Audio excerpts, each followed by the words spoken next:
দুনিয়ার কোনো কিছু হাসিল হয়ে যাওয়া এটা সফলতা নয়। একজন মুমিন মুসলিমের মর্যাদা আল্লাহর কাছে, এক পাল্লায় যদি একজন মুমিন মুসলিমকে রাখেন, আরেক পাল্লায় পুরো পৃথিবীকে রাখেন।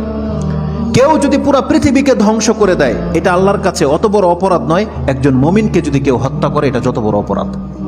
তাহলে একটা মানুষ তাওহীদের উপরে যারা আছে তাদের মান মর্যাদা এত, আল্লাহ বলছেন অতএব তারা যেন দুনিয়ার জন্য নয়, বরং তারা ওই পরকালে জাহান্নাম থেকে মুক্ত হয়ে যাওয়ার সেই রাস্তা যেন তারা অবলম্বন করে। কারণ সেই দিন যাকে জাহান্নাম থেকে শুধু বাঁচানো নয়, দূরে রাখা হবে। ওয়াউদখিলাল জান্নাহ, আর যাকে জান্নাতে প্রবেশ করিয়ে দেওয়া হবে, আল্লাহ বলছেন ফাকাদে ফাজ, এই হলো সফল কাম।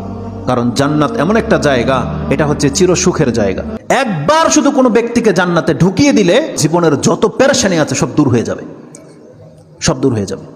তাহলে পরকালের ব্যাপারটা হচ্ছে এমন। আল্লাহ বলতেছেন সেই দিন যাকে জান্নাতে ঢুকিয়ে দেওয়া হবে, আল্লাহ বলছেন এই ব্যক্তি হচ্ছে সফল কাম। তাহলে এই সফলতা আসবে কিসে? একমাত্র আপনার ঈমান, তাওহীদ। আপনি আল্লাহকে মেনে নিয়েছেন, আল্লাহর বান্দা, আপনি আল্লাহর সাথে শিরিক করেন না, এমন প্রত্যেকটা ব্যক্তি সেই জান্নাত সে পাবেই পাবে।